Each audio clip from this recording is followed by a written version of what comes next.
স্ট্রিংটা হলো একটা character array. আমরা ন্যাচারাল যে অ্যারে ব্যবহার করি সেই অ্যারে থেকে একটু আলাদা আছে সেটা স্ট্রিং, এবং অ্যারের ভিতরে আমরা পার্থক্য হিসাবে বলছিলাম যে স্ট্রিং এ অবশ্যই একটা শেষে নাল ক্যারেক্টার থাকে। এই নাল ক্যারেক্টারের সুবিধাটা স্ট্রিং পায়, যেটা নর্মাল অ্যারেতে পাওয়া যায় না। তো স্ট্রিং এবং অ্যারের যে মূল পার্টটা সেটা হলো যে আমরা যখন কোনো একটা ক্যারেক্টার ইনপুট নিতে যাব, ক্যারেক্টার অথবা একটা টেক্সট অথবা একটা সেন্টেন্স, তখন আমাদেরকে স্ট্রিংটা ব্যবহার করতে হবে, কারণ এখানে ইন্ড কথাটা বোঝাতে হবে। এই ইন্ড কথাটা বোঝানোর জন্য একটা নাল ক্যারেক্টার অটো ব্যবহার হয়, যেটা মূলত শেষ বুঝায়। তো এর উপর ভিত্তি করে আমরা স্ট্রিং এর কাজগুলো দেখছিলাম। স্ট্রিং এর কিছু ফাংশন আছে, সেই ফাংশন গুলো আমরা গতদিন দেখেছিলাম, যার ভিতরে প্রথম যে ফাংশনটা আমরা বলছিলাম স্ট্রিং এর সেটা হলো স্ট্রিং কপি, যেটাকে আমরা সংক্ষেপে বলি strcpy, স্ট্রিং কপি। এটার মূল কাজ হলো দ্বিতীয় স্ট্রিং থেকে প্রথম স্ট্রিংটা কপি করবে, তার মানে রিপ্লেস হবে। আচ্ছা, তারপরে যেটা ছিল সেটা হলো যে স্ট্রিং ক্যাট, এটাকে আমরা বলি হলো কনক্যাটিনেট। কনক্যাটিনেট মানে হলো দ্বিতীয় স্ট্রিং যেটা আছে সেটা থেকে কেটে এসে প্রথম স্ট্রিং এ বসবে, এটাকে আমরা বলি হলো স্ট্রিং ক্যাট, কনক্যাটিনেট বলা হয়। তো এগুলো মূলত ব্যবহার হয় স্ট্রিং কপি, স্ট্রিং ক্যাট। এর পরবর্তীতে যেটা আছে, আহ, এখানে প্রোগ্রাম করে দেওয়া আছে, যে প্রোগ্রাম অলরেডি আমরা তোমাদেরকে অলরেডি ল্যাবে দেখালাম প্র্যাকটিক্যালি, সেটা এখানে করে দেওয়া আছে, আমি ওইটা না যাই। এর পরবর্তী যে ফাংশনটা আজকে আমরা করব সেই ফাংশনটার নাম হলো স্ট্রিং লেন, মানে এটা হলো লেন্থ বোঝানো হয়। strlen মানে স্ট্রিং লেন্থ, ঠিক আছে। তো লেন্থ বলতে কি বোঝানো হয়? লেন্থ বলতে বোঝানো হয়, যেমন ধরো তুমি কোনো কারণে একটা ইনপুট দিলা বাংলাদেশ, এখন এই বাংলাদেশে মোট কতটা ক্যারেক্টার আছে, এই কাউন্টিংটা করবে হলো লেন্থ। বোঝা গেছে? তার মানে লেন্থটা কি করে? কাউন্ট করে যে একটা স্ট্রিং এ মোট কতটা ক্যারেক্টার আছে। যেমন তুমি বলছো আই লাইক সি প্রোগ্রামিং, এখন আই লাইক সি প্রোগ্রামিং যখন বলা হচ্ছে, এখানে তাহলে টোটাল কতটা ক্যারেক্টার আছে? এই যে আই এর পরে একটা স্পেস আছে, এটাও কিন্তু ওয়ান কাইন্ড অফ ক্যারেক্টার। তো এই ধরনের টোটাল কতটা ক্যারেক্টার ওই আই লাইক সি প্রোগ্রামিং এ আছে, এইটা মূলত কাউন্ট করবে হলো স্ট্রিং লেন্থ। ঠিক আছে। আচ্ছা, এর পরবর্তীতে দেখো নিচে আরেকটা লেখা আছে strcmp। এটার হলো কম্পেয়ার, ঠিক আছে, স্ট্রিং কম্পেয়ার। যেমন তোমাকে এখন বললাম যে ঢাকা বড় না বাংলাদেশ বড়, এখন ঢাকা বড় না বাংলাদেশ বড়, এইটা আহ, কিভাবে কম্পেয়ার করবে? এটা মূলত যেটা সেটা হলো যে আয়তনে না, এটা হলো তার ক্যারেক্টারের উপরে। বাংলাদেশের ক্যারেক্টার কয়টা আছে? মোট 10টা আছে, আর ঢাকাতে আছে হলো আহ কয়টা? 4টা। তাহলে কোনটা বড় হবে? যেটা 10টা সেটা। তো এই কাজটা মূলত স্ট্রিং কম্পেয়ার করে থাকে। যেমন তোমাকে আমি যদি বলি আহ ইন্ডিয়া আর হলো ঢাকা, কোনটা বড়? তো দেখা যাচ্ছে যে দুটাই কিন্তু সমান, ঠিক আছে, কারণ দুটাতেই 4টা ক্যারেক্টার আছে। তো এটাই যে মূলত স্ট্রিং কম্পেয়ারের দুইটা স্ট্রিং এর ভিতর কম্পেয়ার করবে। এখন এই কম্পেয়ারের রেজাল্ট কিন্তু তিনটা হতে পারে। সেটা হলো যে যদি জিরো রেজাল্ট হয়, রেজাল্ট তিনটা হতে পারে, একটা হলো জিরো, একটা হলো -1, আর একটা হলো +1। তাহলে কম্পেয়ারিং এর রেজাল্ট হলো তিনটা। যদি জিরো হয়, জিরো রেজাল্ট যদি পাই, তার মানে হলো বোথ আর ইকুয়াল, যদি সমান হয়, ঠিক আছে, সেম যদি জিরো রেজাল্ট হয়। আচ্ছা, জিরোর পরে যদি কোনো কারণে লেস দেন জিরো, মানে জিরোর থেকে যদি কম হয়, ঠিক আছে, জিরো থেকে লেস দেন জিরো মানে হলো -1 হবে। এখন -1 যদি হয়, তার মানে বোঝাচ্ছে দ্বিতীয় স্ট্রিংটা হবে কি? বড়। ঠিক আছে, দ্বিতীয় স্ট্রিং মানে দুইটা যে স্ট্রিং আছে তার ভিতরে দ্বিতীয় স্ট্রিংটা বড় হবে। আর সেটাই যদি গ্রেটার দেন জিরো মানে হলো পজিটিভ মান আসে, মানে 1 আসে, তাহলে বুঝতে হবে সেটা হলো যে প্রথম যে স্ট্রিংটা আছে সেটা বড়।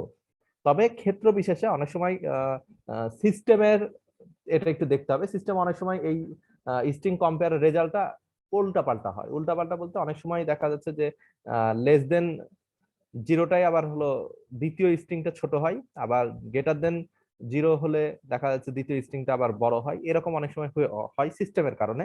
তবে এটা হলো বেসিক, এটা আমরা করে দেখতে হবে যে আসলে কোন রেজাল্টটা এখানে দিচ্ছে। তো স্ট্রিং কম্পেয়ার মূলত তিনটা রেজাল্ট দেয়, একটা হলো জিরো, +1, আর একটা হলো -1। তো জিরো হলে আমরা বলছি সেটা হলো যে বোথ আর ইকুয়াল। আচ্ছা, জিরো না হয়ে যদি কোনো কারণে +1 হয়, তাহলে দ্বিতীয় স্ট্রিংটা বড় এই প্রথম স্ট্রিংটা বড় হবে। আর -1 হলে আহ, প্রথম স্ট্রিংটা ছোট হবে, মানে দ্বিতীয় স্ট্রিংটা বড় হবে। এটা একটু, এটা কমন, এটা সব জায়গাতে হয়, এটা একটু মাথায় রাখতে হবে। আর স্ট্রিং লেন্থ বলতে বোঝাচ্ছি যে কোন একটা স্ট্রিং আছে, সেই স্ট্রিং এ মোট কতটা ক্যারেক্টার আছে সেটা কাউন্ট করে দেখাবে। এইটা হলো মূলত এদের কাজ। প্রোগ্রামে খেয়াল করো যে এখানে গত দিনের যে প্রোগ্রামটা ছিল সেই প্রোগ্রামটাই আমরা করছি, জাস্ট এখানে আমরা একটু একটু পরিবর্তন করি, সেটা হলো লেন্থ বের করব, তাই না? এখন লেন্থ যেহেতু মানে বের করব, আমাদেরকে কিন্তু প্রথমে দেখো stdio.h এর পরে string.h টা লিখতে হচ্ছে, হেডার ফাইলটা। কেন লিখতে হচ্ছে? কারণ এই স্ট্রিং এর আন্ডারে আমরা ফাংশন গুলা ব্যবহার করছি, তাহলে এটা এটা হলো হেডার ফাইল। আর এর আন্ডারে ফাংশন কোনটা? এই যে এখানে দেখো, এখানে স্ট্রিং ক্যাট ব্যবহার করেছি, এই ফাংশনটা এটার জন্য ব্যবহার করছি। ঠিক একইভাবে এখন আমরা যেটা করব, যে ফাংশনটার নাম কি? স্ট্রিং লেন্থ, তাই না? আচ্ছা, তো স্ট্রিং লেন্থ যদি করতে চাই, তাহলে আমাদের এখানে একটা স্ট্রিং হলেই যথেষ্ট, দুইটার প্রয়োজন হবে না। আমরা জাস্ট একটা স্ট্রিং ইনপুট নিব এবং সেই স্ট্রিংটারই আমরা লেন্থটা বের করব। আচ্ছা, তো লেন্থটা যদি বের করতে চাই, লেন্থটা কিন্তু আমি প্রথমে বলছি যে বাংলাদেশ, তাহলে এখানে কতটা ক্যারেক্টার আছে? ধরো 10টা ক্যারেক্টার আছে, তাহলে এই যে 10 বলা হচ্ছে, এটা কি একটা সংখ্যা? তার মানে আমাকে একটা রেজাল্টের একটা ইনপুট ইন্টিজার ভ্যালু নিয়ে রাখতে হবে, ইন্টিজার আর। আর কেন নিলাম? এটাতে ওই মানে কাউন্টিং যে রেজাল্টটা সেটা যেন পাই। তার মানে এখানে লিখতে হবে যেটা, প্রথমটাতে বুঝতে পারছো যে একটা এখানে স্ট্রিংটা আমরা একটা ইনপুট নিচ্ছি, এর পরবর্তী যেটা সেটা হলো যে আর ইজ ইকুয়াল, আমাকে ওই ফাংশনটা নাম কি? str len, string length. আচ্ছা, লিখলাম। এখন লিখার পরে যে টেক্সট আমরা ইনপুট নিচ্ছি সেটা আমাকে এর ভেতরে লিখে দিতে হবে, txt1। ঠিক আছে, তাহলে টেক্সট ওয়ানের যে ক্যারেক্টার গুলা পাবে কাউন্ট করে, সেটা কোথায় রাখবে? আর এ রাখবে। তাহলে এখন আমাদের কি কাজ? আরটাকে জাস্ট শো করা, তাই না? আর এর মানটাকে শো করা। তাহলে প্রিন্টএফ আমরা এখানে লিখবো হলো পার্সেন্টেজ ডি। কেন ডি? কারণ খেয়াল করো, এই যে আর এর মানটা শো করতে হবে, তাহলে এইটা না হয়ে জাস্ট আর হবে। ঠিক আছে, আচ্ছা, আমরা এখানে আরেকটু যদি লিখে রাখতে চাই, টোটাল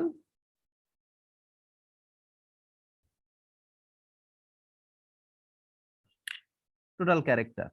ঠিক আছে, এটা আমরা একটা ইকুয়াল দিয়ে রাখলাম, তাহলে আমাদের সুবিধা হবে যে আসলে কয়টা ক্যারেক্টার সেটা আমাদেরকে দেখাবে, তাই না? তাহলে আমরা এখন যদি প্রোগ্রামটা রান করি, আচ্ছা, দেখা যায় যে ইন্টার এনি স্ট্রিং। তাহলে আমি এখন যে কোনো একটা স্ট্রিং নিই, ধরো আমি নিলাম বাংলাদেশ, BANGLADSH, বাংলাদেশ নিলাম। তাহলে এই বাংলাদেশটাতে এখন কতটা ক্যারেক্টার আছে সেটা সে কাউন্ট করে বলবে। দেখো এখানে দেখাচ্ছে কত, টোটাল ক্যারেক্টার ইজ ইকুয়াল 10। তার মানে বাংলাদেশে কতটা আছে? 10টা ক্যারেক্টার আছে। গুণ 1 2 3, তারপরে 4 5 6 7 8 9 10। তার মানে 10টা ক্যারেক্টার আছে, 10টা পেয়েছে। বোঝা গেল না যায়নি? জি স্যার, বোঝা গেছে। জি স্যার। আচ্ছা। জি স্যার, বুঝছি। আচ্ছা, এখন আমরা ধরো আরেকটু অন্য একটা ক্যারেক্টার নিয়ে দেখি, বগুড়া। বগুড়াতে 6টা আছে। ঠিক আছে, তার মানে আমরা কতটা ক্যারেক্টার ইনপুট নিচ্ছি সেটা ইজিলি আমরা কিন্তু এখানে বের করতে পারছি। আচ্ছা, এখন তাহলে এটা হলো লেন্থ বের করার জন্য, টোটালটা আমরা হলো স্ট্রিং লেন্থ দিয়ে আমরা ইজিলি বের করতে পারছি। এটা বুঝতে পেরেছো? আরটা কেন নিলাম? এখানে তার আমাকে টেক্সটটাই শো করার দরকার নাই। টেক্সটে যদি শো করতাম, যে নামটা নিয়েছি সেটাই তো দেখাতো। আমার তো সেটা দরকার না, আমার দরকার ওর ভেতরে কতটা ক্যারেক্টার আছে সেটা কাউন্ট করে দেখানো। ঠিক আছে, তো ওই জন্য এই কাজটা করা হয়েছে। আচ্ছা, এটা বোঝা গেল? আচ্ছা, এখন আমরা যে কাজটা করব সেটা হলো কম্পেয়ারিং করব। তাহলে কম্পেয়ার করতে হলে কয়টা টেক্সট নিতে হবে? অবশ্যই 2টা। তাহলে এখানে তো একটা টেক্সট আছে, তাহলে আরেকটা কি করতে হবে? ইনপুট নিতে হবে। তাহলে এখানে আমরা আরেকটা ইনপুট নিয়ে নিলাম, টেক্সট 1, আর একটা কি হবে? টেক্সট 2। কারণ দুইটা কম্পেয়ার করব, তাহলে ইনপুটও আমাকে কয়টা নিতে হবে? 2টা, তাই না? তাহলে এটা হলো একটা আছে, একই জিনিস, আর একটা ইনপুট নিতে হবে। তাহলে এখানে টেক্সট 1 একটা, টেক্সট 2 একটা। ঠিক আছে, দুইটা আমরা ইনপুট নিয়ে ফেললাম। আচ্ছা, এরপরে এখন আমরা যেটা করব সেটা হলো কম্পেয়ার করব। কম্পেয়ারের রেজাল্টও কিন্তু 3টা, 0 -1 +1। তার মানে বুঝতে পারছো, রেজাল্ট রাখতেই হবে। এখন এখানে আমরা ফাংশন লিখবো কি? strcmp। তার মানে কি? স্ট্রিং কম্পেয়ার, তাই না? এখন স্ট্রিং কম্পেয়ার করে কাকে কাকে কম্পেয়ার করব? টেক্সট 1 আর একটা কি? টেক্সট 2। তার মানে এই দুটো এখন আমরা কম্পেয়ার করব। তাহলে টেক্সট 1 আর টেক্সট 2 কম্পেয়ার করলাম, যে রেজাল্টটা পেলাম সেটা কোথায় আছে? আরে। এখন আমাদের কাজ হলো আর এর মানটা যদি শো করি, তাহলে তোমার হলো হয় 0 দেখাবে, -1 দেখাবে, বা 1 দেখাবে। তো আমার আর এর মানটা তো শো করতে হবে না, আমাকে দরকার হলো ইকুয়াল, বড় আর ছোট, তাই না? তাহলে আমরা এখন যে কাজটা করব সেটা হলো ই ফিল্ডসে চলে যাব। ইফ এলসে যে আমরা এখানে ইফ কার মানটা আর এর মানটা যদি কি হয় সমান হয়, তাই না? তাহলে আর ইকুয়াল ইকুয়াল যদি 0 হয় তাহলে আমরা কি বলবো? আমরা প্রিন্টএফ বলবো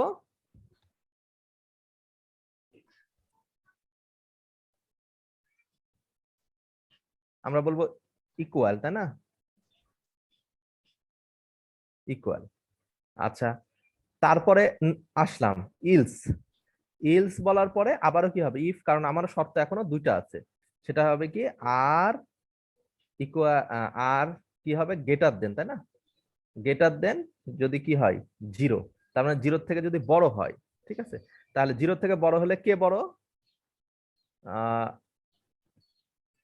প্রথমটা বড়, তাই না? তাহলে আমরা এখানে লিখবো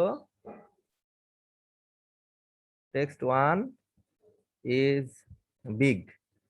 আচ্ছা, এর পরবর্তীতে আবারও এই যে ইলস নিলাম তার একটা তো ইলস থাকে, ইফ নিলাম তার একটা ইলস থাকবে ইলস, ঠিক আছে? আচ্ছা, ইলস দিয়েও হচ্ছে না কারণ এখানে আমার শর্ত আবারও দিতে হবে, তাই না?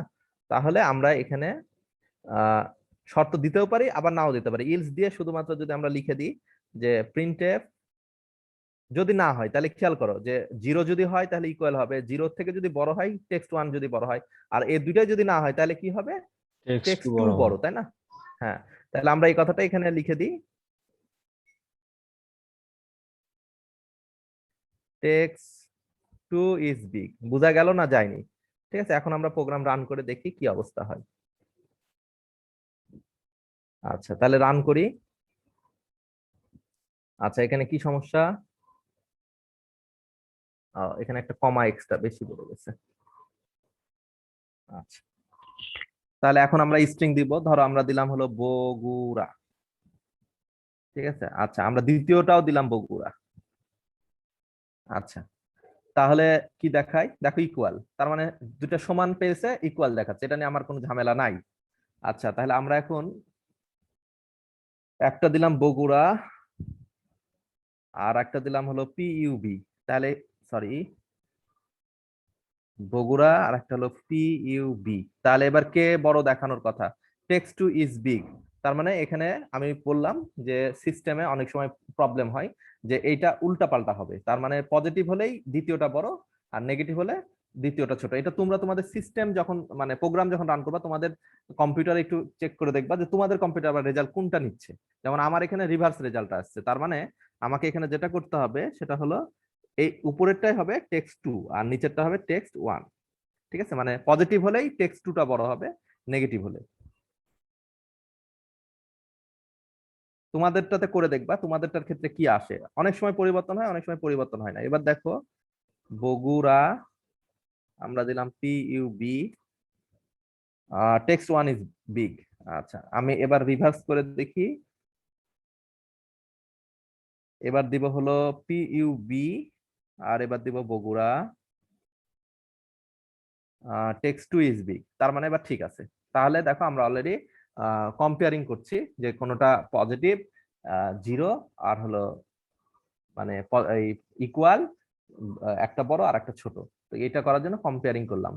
এখন এই যে চারটা দিলাম, মোট চারটা স্ট্রিং, সেই চারটা স্ট্রিং এর কাজে আপনাদেরকে কমপ্লিট করতে হবে। প্রথম কাজ চারটা স্ট্রিং, মানে এটা আমি কিন্তু কোনো প্রবলেম দিই নাই, বাস্তব কোনো প্রবলেম দিই নাই, আমি জাস্ট মানে যে এক্সাম্পল আছে সেইটা মানে যে ফাংশনটা আছে ফাংশনটা কিভাবে ব্যবহার করতে হয় সেটা দিয়েছি। বাস্তব প্রবলেম আমি দিব নেক্সট দিন, যে যেমন দেয়া যেতে পারে যে দুইজনের নাম, সে নামের ভেতরে আহ, মানে থাকে না অনেক সময় ওই যে ফেসবুকে বিভিন্ন রকমের দেখায় যে গার্লফ্রেন্ড বয়ফ্রেন্ডের নাম দিলে একটা পার্সেন্টেজ দেখায়। তো এইটা কিন্তু আমরা ইজিলি এখানে করতে পারি। কিভাবে করতে পারি? রহিম প্লাস রহিমা, তাহলে দুইটা নাম্বার আমরা কি করতে পারি নিতে পারি, তাদের লেন্থ স্ট্রিং লেন্থটা বের করতে পারি, সেই স্ট্রিং লেন্থ বের করে আমরা ক্যালকুলেশন করে দেখতে পারি যে হ্যাঁ এদের ভিতরে বন্ডিং কত। এভাবে কিন্তু ক্যালকুলেশন করে মানে বিভিন্ন প্রোগ্রাম গুলা করা হয়। তো আমরা বাস্তব প্রোগ্রাম নেক্সট দিন দিব, আপাতত আগে এই কয়েকটা আগে কমপ্লিট করে থাকতে হবে যে আমি পারি কিনা।